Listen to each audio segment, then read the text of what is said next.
So, ayun guys, so mag-house tour tayo and andito nga lang ako sa labas. Ayan. Kung gusto niyong pumunta, dito ako sa Indonesia Street. Ayan, share lang. So, tara, mag-house tour tayo doon. Ayan. Actually guys, ito yung bahay namin pero kahoy lang siya. Ayan. And like, ayun yung labas. Isa, dalawa, tatlo. Yan, duktong-duktong yan. So, dito muna tayo sa yan. So, ang meron dito, ayan. Ayan. Simple lang. Lamesa. Yan. So, ito. Tapos ayang mga manok. Tapos, and then ito. May ano pa siya. Guys, sorry, may ano pa. And yung CR namin. Ayan. So, kung gusto niyo mapanood to, nandito, nasa YouTube channel ko to. Kaya, punta na din kayo. So, dito naman tayo sa gitna. Yan.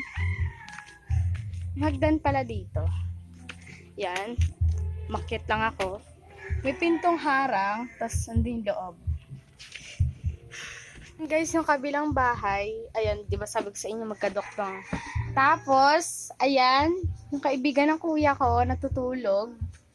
And, ito yung kwarto. Ayan, tulog siya. Ako din. Tapos, ayun yung mga module. So, ayan, simple lang. So, doon naman tayo sa kabila. Siyempre, bababa din tayo. Ayun lang. Kahit malaki siya, maliit pa rin yung loob. So, don't forget to like, share, and subscribe para dumami yung mga followers ko. Share lang. Walang followers. Ayan, may pinto to. Like this. So, ayan. Ito lang yung mga gamit. Ayan. Ayan. Kasigaan na. Diba simple? Pag simple, masarap matulog.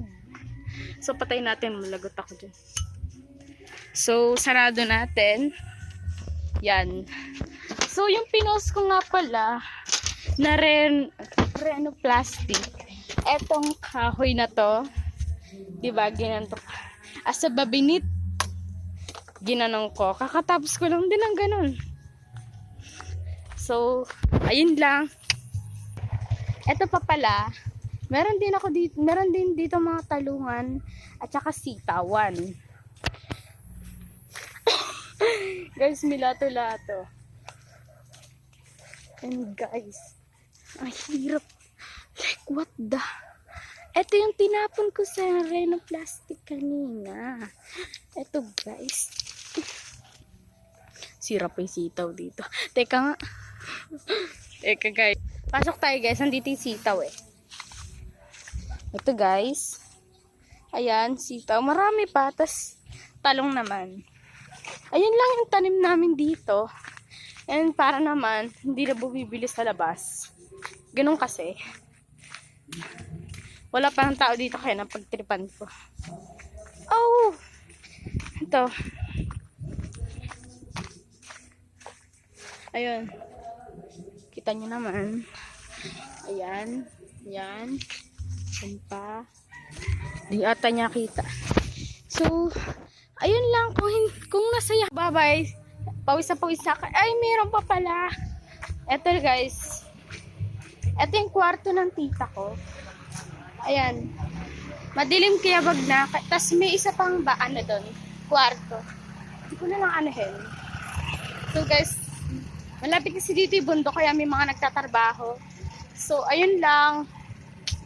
Bye-bye. Bye!